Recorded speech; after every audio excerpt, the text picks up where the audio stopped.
যত সরকার আসে সরকার যায়, কিন্তু কৃষকের ভাগ্যের কোনো পরিবর্তন। শ্রমজীবী মানুষ বা শ্রমিক আন্দোলন করেন, আপনাদেরও কিন্তু কথা বলবার প্ল্যাটফর্ম অনেক চমৎকার।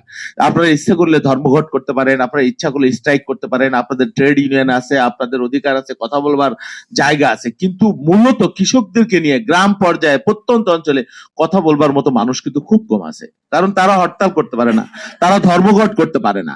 কৃষককে আসলে শ্রমিকের মধ্যে সেইভাবে গণ্য করা হয় কিনা আমি জানি না, বা সেই অর্থে তারা সেই স্পেস পায় কিনা যায় না, এবং তারা সেভাবে সংগঠিত হতে পারেনি। অথচ আমাদের এই অঞ্চলে কৃষক আন্দোলনের একটা চমৎকার ইতিহাস আছে শুধু ভারতবর্ষে, এবং ভারতবর্ষের যত বড় বড় রাজনৈতিক, জওহরলাল নেহেরু থেকে শুরু করে অনেক শেরে বাংলাকে ফজলুল হক সহ অনেক, মৌলানা আজাদ, অনেক, আমাদের মৌলানা ভাসানী সাহেব, অনেক মানুষের বাংলাদেশের কৃষক আন্দোলনের একটা সমৃদ্ধ ইতিহাস আছে।